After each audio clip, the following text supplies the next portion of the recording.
தூர்வாச முனிவர் சிவபெருமானிடம் பெற்ற புனிதமான மாலையுடன் வருகிறார். எதிரே இந்திரன் தனது யானையான ஐராவதத்தின் மீது அமர்ந்து ஊர்வலம் வருகிறான். முனிவர் அந்த மாலையை இந்திரனிடம் ஆசியாக வழங்குகிறார். இந்திரன் அந்த மாலையை அலட்சியமாக வாங்கி ஐராவதத்தின் தலையில் வைக்கிறான். வண்டுகளின் தொந்தரவால் ஐராவதம் அந்த மாலையை தும்பிக்கையால் எடுத்து தரையில் எறிந்து காலால் மிதிக்கிறது. இதைக் கண்டு ஆத்திரமடைந்த தூர்வாசர் இந்திரனின் செல்வம் அழியவும், ஐராவதம் அதன் தெய்வீக வெண்மை நிறத்தை இழந்து சாதாரண காட்டு யானையாக மாறவும் சாபமிடுகிறார். சாபத்தினால் கருமை நிறமடைந்த ஐராவதம் காடு மேடெல்லாம் அலைகிறது. தனது தவறை உணர்ந்து மன வருத்தத்துடன் சிவபெருமானை தேடி பயணிக்கிறது. ஐராவதம் மதுரை கடம்பவனத்தை அடைகிறது.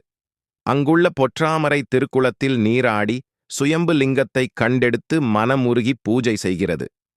ஐராவதத்தின் பக்தியால் மகிழ்ந்த சிவபெருமான் காட்சி தருகிறார். அதன் சாபத்தைப் போக்கி மீண்டும் வெண்மை நிறத்தையும் இந்திரலோக பதவியையும் வழங்குகிறார்.